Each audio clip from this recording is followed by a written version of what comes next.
Gold, trusted gold buyers. మీరు తాకట్టు పెట్టిన బంగారాన్ని విడిపించి ఈ రోజు ఉన్న మార్కెట్ ధరకు కొనబడను.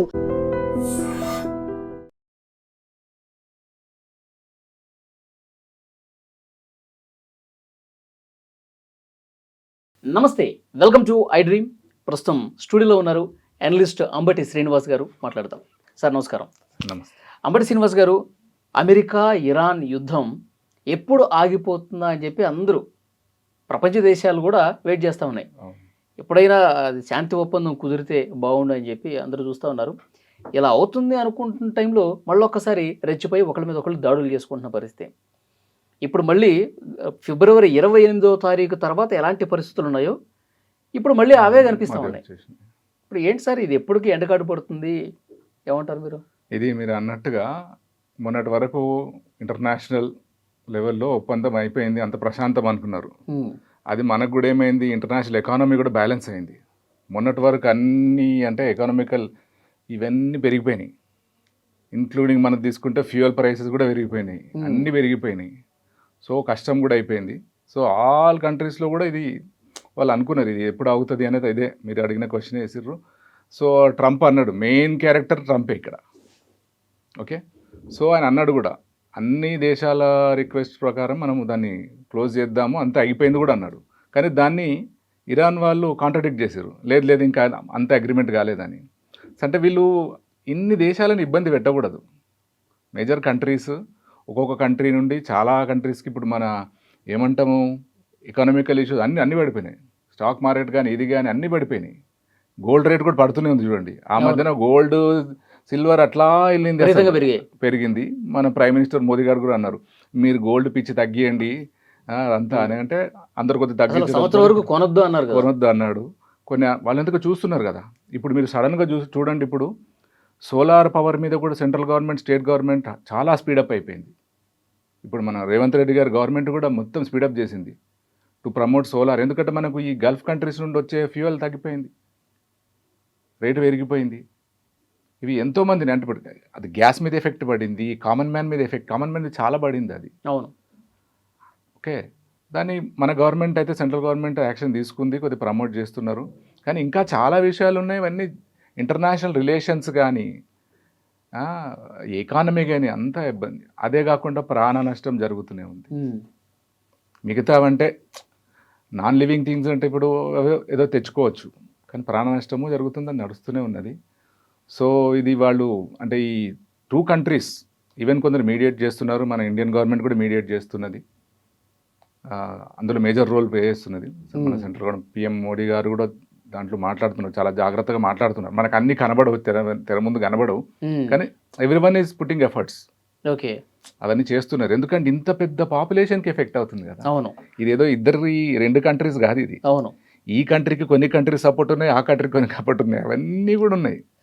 అది ఎంతవరకు పోయిందంటే ఇదే థర్డ్ వరల్డ్ వార్కి వస్తుందేమో అనంత పోయింది ఇప్పుడు. అవును, అవును, ఉన్నారు కూడా అందరూ వెపన్స్ ఇప్పుడు. కానీ మనం ఇనిషియేట్ తీసుకొని ఆ దేశాలతో చర్చలు జరిపి కొంత శాంతి కుదిర్చే ప్రయత్నం చేయొచ్చు అంటారా? మనకు ఆ సత్తా ఉందా? చేస్తున్నారు. డిప్లొమాటిక్ లెవెల్లో, ఏ లెవెల్లో అన్నీ అవుతున్నాయి. అదే చెప్తున్నారు, కొన్ని చెప్తారు, కొన్ని చెప్పారు. జనరల్గా ఇంటర్నేషనల్ అఫేర్స్లో అన్నీ చెప్పారు ఏం జరుగుతుంది, ఎందుకంటే ఆ రిజల్ట్ ఎట్లా ఉంటుందో తెలియదు కదా. కానీ మీరు గమనించండి బాగా, మన సెంట్రల్ గవర్నమెంట్ చూస్తే కొద్దిగా చాలా కేర్ఫుల్ స్టెప్స్ వేస్తుంది. ఇక్కడ ఎవరిని క్రిటిసైజ్ చేయట్లే. అవును, చేయకుండా ఇజ్రాయెల్తో బాగున్నాం, ఇరాన్తో బాగున్నాం, అందరితో అటు రష్యాతో ఉన్నది. కొద్దిగా ఇప్పుడు నిన్న మొన్న కొద్దిగా పాకిస్తాన్ ఇష్యూ రేజ్ కానీ కొద్దిగా మళ్ళీ వీళ్ళు వెపన్స్ అని అదని ఏదో జరుగుతుంది. మరి అది వేరే విషయం. కానీ యాక్చువల్గా ఈ యుద్ధం ఆపడానికి పాకిస్తాన్లో చర్చలు జరిగినాయి సార్. అది మేజర్. యాక్చువల్గా అప్పుడే అనుకున్నాం మనం, అక్కడ ఒక సొల్యూషన్ వస్తే అంటే మనం అది బెడిచి కొట్టింది. వాళ్ళే విమర్శలు చేస్తున్నారు, పాకిస్తాన్ సరైన కంట్రీ కాదని చెప్పి ఇరాన్ అంటుంది. అంటే కొద్దిగా రిలేషన్స్ ఉన్నాయి కదా వాళ్ళకు కూడా, పాకిస్తాన్కి ఇంటర్నేషనల్ రిలేషన్స్ ఉన్నాయి, అమెరికాతో కూడా ఉన్నాయి, కొద్దిగా రకరకాల రిలేషన్స్ ఉన్నాయి. కాబట్టి అది కొద్దిగా అది జరిగి ఉంటే కొద్దిగా రిజల్ట్ వచ్చేది. చాలా మంది మేధావుల అభిప్రాయం ఏంటంటే ఆ చర్చలో ఏవో భారత్ వేదికగా జరుగుంటే ఈ పాటికి కథ సుఖాంతం అయ్యేది అని. అది జరగాలంటే కూడా మళ్ళీ చాలా ఫోర్సెస్ ఒకటి కావాలా, అంతే కదా.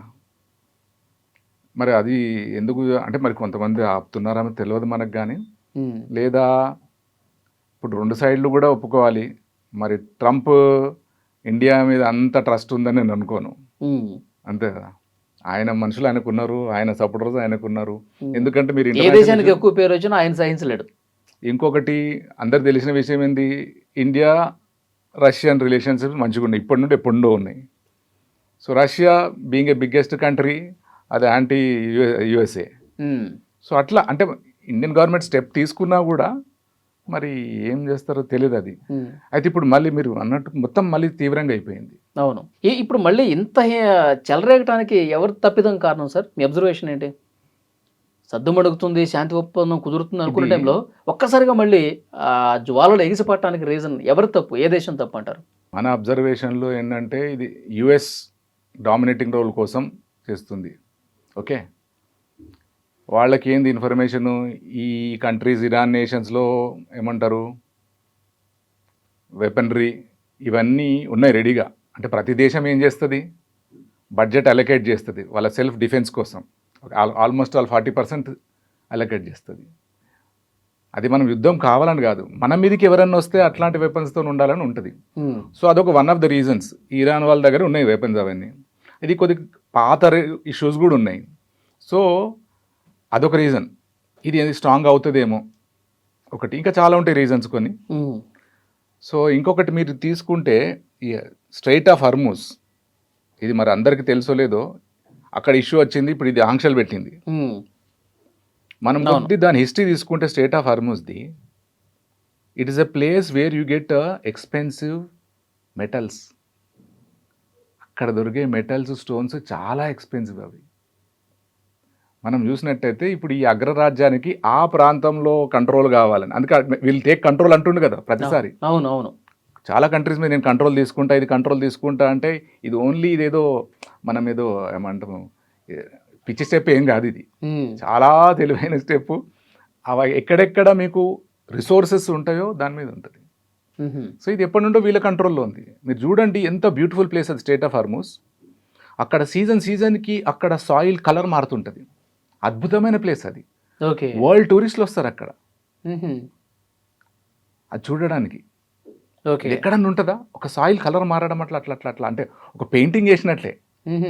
అక్కడ దొరికే ఇవన్నీ స్టోన్స్, రకరకాల మెటల్స్. అంటే ఎవ్రీ కంట్రీకి కావాల్సింది ఎకానమీ అండి. ఎకానమీ లేనిది ఎవరు గవర్నమెంట్, ఏ ప్రైమ్ మినిస్టర్ నడిపించలేరు. కరెక్ట్. సో ఎకానమీ లేనిది ఎవరు నడిపించలేరు. సో ఈ కంట్రీ ఏం చేస్తుంది, ఫినాన్షియల్ సోర్సెస్ని పెంచుకోవాలని చూస్తుంది. దాంతోనే మనం అన్నీ అరేంజ్ చేసుకోగలం. ఓకే. అమెరికా లాంటి బలం ఉన్న దేశాలు అవి దక్కించుకోవడానికి ప్రయత్నం చేస్తాయి. దక్కించుకోవాలా, వాళ్ళంతా ఎందుకు ఈజీగా వదిలేస్తారు? వాళ్ళ ల్యాండ్లో ఉన్నది, వాళ్ళ కంట్రోల్లో ఉన్నది ఎందుకు వదిలేస్తారు? అందుకే మీరు చూస్తే అప్పుడప్పుడు వీళ్ళు క్లోజ్ చేశాడు ఆయన. క్లోజ్ చేసినప్పుడల్లా అంటాడు ఓపెన్ చేయని అంటాడు. ఎస్ అను, అది వాళ్ళ కంట్రోల్లో ఉంది కాబట్టి వాళ్ళు పర్మిషన్ ఇవ్వాల్సిందే. ఇప్పుడు అదొక పెద్ద ఇష్యూ అవుతుంది. అక్కడ వచ్చేవే మన షిప్స్ ఇవన్నీ వస్తుంటే కూడా వీళ్ళు పర్మిషన్ ఇవ్వాలి. కానీ లక్కీగా మీరు మొదట అన్నట్టు ఇండియాకి ఈ కంట్రీస్ అందరితో మంచి రిలేషన్స్ ఉన్నాయి, ఇంటర్నేషనల్ రిలేషన్స్. అవును. సో ఇండియన్ షిప్స్ ఉన్నవాటి పర్మిట్ చేస్తున్నాడు, మిగతా వాటి పర్మిట్ చేయలేదు. కొన్ని పాకిస్తానీ వెసల్స్ వస్తే కూడా ఆపారు దాన్ని చూసి. అవును. కాకపోతే కొన్ని తాజాగా జరిగిన దాడుల్లో భారతీయులు కూడా చనిపోయారు కదా సార్. బాధాకరమైన విషయం. అవును, 3 చనిపోయారు అందులో అవుట్ ఆఫ్ 21. వాళ్ళు సీ ఫేరర్స్, అంటే షిప్లో వెళ్తున్న వాళ్ళు. అవును. అమాయకులు, యుద్ధానికి సంబంధం లేనట్టు. మనం యుద్ధం అంటే ఏంటి, యుద్ధానికి ఒక పద్ధతి ఉంటుంది, అసలు ఏ పద్ధతి లేకుండా జరుగుతుంది కదా. అదే కదా, దీన్ని మనం అనైతికల్ యుద్ధం అనాలదు. అంతే కదా, మీరు ఏది తీసుకున్నా, మార్షల్ ఆర్ట్స్ తీసుకున్నా, యుద్ధం తీసుకున్నా, బాక్సింగ్ తీసుకున్నా సేమ్ వెయిట్ అంటాడు, సేమ్ ర్యాంక్ అంటాడు. ఎక్కడైనా కూడా కామన్ మ్యాన్కి నష్టం జరగదు. ఇది very bad. Already Indian government ఖండించింది కూడా, మినిస్ట్రీ ఆఫ్ ఎక్స్టర్నల్ అఫైర్స్ ఈరోజు కూడా ఖండించేసింది, ఇది కరెక్ట్ కాదు అని. యుద్ధం అంటే కంటిన్యూస్ అటాక్ అవుతుంది అక్కడ వాటి మీద. ఓకే. అది కంటిన్యూస్ అటాక్ అయినప్పుడు మీరు అటాక్ ఎవరి మీద ఉండాలా? ఒక వెపన్ ఉండి సోల్జర్ ఉంటే వెపన్ ఉన్న సోల్జర్నే చేయాలా? అంతే. నేను బ్లైండ్గా ఇదంతా షూట్ చేసేస్తా అంటే ఇది ఎవరు కూడా హర్షించరు. ఇంటర్నేషనల్ కమ్యూనిటీ ఎక్కడ హర్షించదు. నీ టార్గెట్ ఎనిమిని అటాక్ చేయి, no problem, because you have a threat. Okay. Trump mindset ఏంటి సార్? ఇప్పుడు మొత్తానికి ఇరాన్ లేకుండా చేసేదాన్ని ఫిక్స్ అయిపోయాడా? అంతే కదా, ఎప్పుడో ఉంది కదా, ఇది కొత్త. కానీ ఆయన వల్ల కావట్లేదు కదా. ఇరాన్ కూడా అంతే గట్టిగా తిప్పకూడదు. అంత ఈజీ కాదు, అదే కదా, అంత ఈజీ కాదు. ఎందుకంటే వీళ్ళని సపోర్ట్ చేసే నేషన్స్ కూడా ఉన్నాయిగా, అదొకటి ఉంది. ఎకానమీలో స్ట్రాంగే ఉంది, దాంతో వాళ్ళ డిఫెన్స్ సర్వీస్ కూడా స్ట్రాంగే ఉంది, మళ్ళీ పుంజుకుంటున్నారు. పుంజుకుంటారు. అంటే ప్రపంచానికి మీరు చూస్తే అమెరికాకి కూడా ఇప్పుడు ఈ ఫ్యూయల్ ప్రాబ్లం వచ్చింది, ఆల్టర్నేట్ ఫ్యూయల్కి ఆలోచించారు. అదే రిలేషన్ బాగుంటే ఆ ప్రాబ్లం ఉండేది కాదు. ఇస్తారు అంటే ఇంతమంది కంట్రీస్కి అది సప్లై చేస్తుంది కాబట్టి అది strongest economic power. At the same time అన్ని సోర్సెస్ ఉంటాయి, డిఫెన్స్ సిస్టమ్ ఉంటుంది. ఇస్తారు వాళ్ళకి వాళ్ళు ఉంటారు. వాళ్ళు వీక్ ఎందుకు ఉంటారు? ఇంటర్నేషనల్కి ఇంత సప్లై చేసిన వాళ్ళు వీక్ ఎందుకు ఉంటారండి? ఓకే, అదొకటి. అటాక్ అయినప్పుడు వేరే నేషన్స్ కూడా ఉంటాయి కదా, న్యూట్రల్ నేషన్స్ వస్తారు, ఎందుకు రారు? మీరు చూడట్లేదా రష్యా యుక్రెయిన్ ఇంకా నడుస్తుంది సంవత్సరాలుగా. చూస్తే చిన్న దేశం అది, రష్యా నుండి స్ప్లిట్ అయి ఉన్న చిన్న దేశం. అవును, వరల్డ్లో సన్ఫ్లవర్ని లార్జెస్ట్ సప్లయర్ యుక్రెయిన్. వాళ్ళ ఎకానమీ పడిపోయింది, అయినా నడుస్తుంది. అంటే there are nations which are support చేస్తారు. అంతే, అది అమెరికా కూడా సపోర్ట్ చేస్తుంది. అన్యాయం జరిగినప్పుడు మనం కూడా ఎవరో మా అమ్మాయి కూడా అన్యాయం జరుగుతుంది, మనము వాయిస్ రేజ్ చేయమండి. మనం వాళ్ళకి ఏం చుట్టాలు అవసరం లేదు రోడ్డు మీద. కన్నా కూడా ఒకటి వీడియో వచ్చింది, ఒక ఓల్డ్ మ్యాన్ని ఓలా డ్రైవర్ ఏదో ఇష్యూ వచ్చి కొట్టేస్తే నలుగురు వచ్చేసి ఆపేసారు, ఎవరో వస్తారు. సో అట్లనే ఒక దేశానికి అన్యాయం జరుగుతున్నప్పుడు వేరే వస్తాయి, మీకు తెలియదు ఎవరెవరు వస్తారో మీకే తెలియదు. అంతే కదా, స్ట్రాటజీ మీకున్నా కూడా ఉంటుంది. కాకపోతే ఇది మళ్ళీ మొదటికి వచ్చి ఇప్పుడు మళ్ళీ చాలా ప్రాబ్లమ్స్ వస్తాయి. ఇంకా మన దేశానికి కూడా ఎఫెక్ట్ ఉంటుంది అంటారా భవిష్యత్తులో ఇట్లాగే జరిగితే? ఉంటుంది, డెఫినెట్గా ఉంటుంది కదా. మనకి మళ్ళీ రేట్లన్నీ పెరిగిపోతాయి అంటారా? పెరుగుతాయి, but the government of India measures తీసుకుంది కదా. ఇప్పుడు మనం మాట్లాడినట్టు గోల్డ్ దాన్ని మాట్లాడినా, అది ఫ్యూయల్ ఆల్టర్నేటివ్ ఫ్యూయల్ మాట్లాడినా గట్టిగా ప్రమోట్ చేస్తుంది. ఇంకా పెంచేశారు ఇవన్నీ సబ్సిడీస్ అన్నిటి కూడా. ఎలక్ట్రిక్ వెహికల్స్, ఎలక్ట్రిక్ వెహికల్స్ ఎంత ఫాస్ట్గా వచ్చేసినాయి. 4 వీలర్స్ కూడా చాలా సబ్సిడీ చేశారు. ఈవెన్ స్టేట్ గవర్నమెంట్స్ కూడా అనౌన్స్ చేసేసింది, మీరు 4 వీలర్ ఇవి తీసుకుంటే ఇదని. Different reason. అందుకు ఈ యుద్ధంలో రెండు ఉంటాయి, లాభం నష్టం.